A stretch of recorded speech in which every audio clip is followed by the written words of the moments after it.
लगभग 100 साल पहले शुरू हुई नागद्वारी यात्रा भी अमरनाथ यात्रा की तरह ही कठिन है।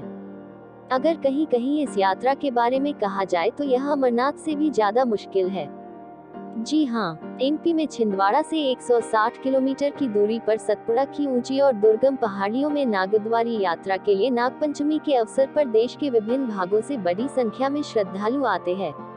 पुराणों की माने तो भस्मासुर के कहर से बचने के लिए शिवजी ने तिलक सिंदूर धाम में आकर शरण ली थी, जो कि नागद्वारी के नाम से भी जाना जाता है।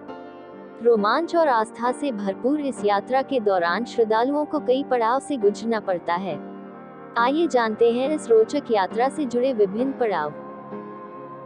नागद्वारी यात्रा के दौरान धपली, टिमकी और पुंगी की मधुर ध्वनि के बीच शिवभक्त थिरकते दिखाई देते हैं। यात्रा के दौरान विश्राम स्थल पर अपनी थकान को भुलाकर शिवभक्त नृत्य करते हैं और महादेव का जयकारा लगाते हैं। महाराष्ट्र से आने वाले श्रद्धालु गाजे बाजे के साथ नागद्वारी की यात्रा पूरी करते हैं। पश्चिम द्वार स्थित शंकर मंदिर में दर्शन के बाद शिवभक्त आम की अमराई पहुंचते हैं। यहाँ आम के विशाल वृक्षों और पहाड़ों के बीच ऊंचाई को शिवभक्त मापने की कोशिश करते हैं।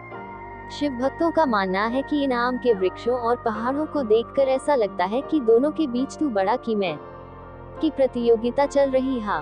40 फीट तक ऊंचे आम के वृक्षों को यहाँ देखा जा सकता है। चट्टानों से उतरकर व नदियों को पार कर नागद्वार के यात्री यहाँ पहुँचते हैं। यहाँ लगभग 200 फीट की ऊंचाई से गिरने वाला झरना विशेष आकर्षण का केंद्र होता है। करीब 100 फीट की चट्टान के नीचे स्थित गुफा में महादेव शंकर का मंदिर स्थित है।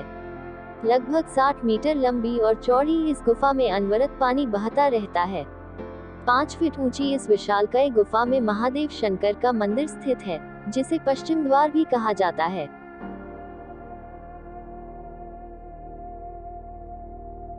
चित्रशाला से यात्रा के बाद शिवभक्त बरसाती नदी को पार कर पद्मिनी नागिन के मंदिर पहुंचते हैं। बारिश के दिनों में अक्सर यह नदी उफान पर रहती है, जिसके कारण शिवभक्तों को रस्सी पकड़कर इस नदी को पार करना पड़ता है। रस्सी से हाथ छूटा तो नदी में बहने की नौबत आ जाती है। प्रशासन ने भी इस नदी को पार करने के लिए विशेष इंतजाम कर रखे हैं। मेला के नोडल अधिकारी पिपरिया एसडीएम मदन सिंह रघुवंशी के मुताबिक नदियों पर रेस्क्यू के लिए 50 सदस्यीय टीम तैनात की गई है, जो नदी पार कर रहे श्रद्धालुओं पर नजर बनाए रखती है।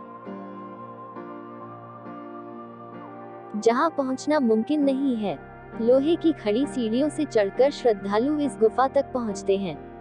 ऐसी मान्यता है कि इस गुफा की ओर नींबू फेंकने से यदि नींबू गुफा के अंदर चला गया तो नींबू फेंकने वाले को स्वर्ग की प्राप्ति होती है। यही कारण है कि स्वर्ग द्वार में श्रद्धालु नींबू फेंकते हैं और पूरा परिसर नींबू की सुगंध से महकता रहता है। यहाँ पहुँचने वाला हर भक्त नींबू फेंककर अपनी आस्था प्रकट करने से नहीं चूकता।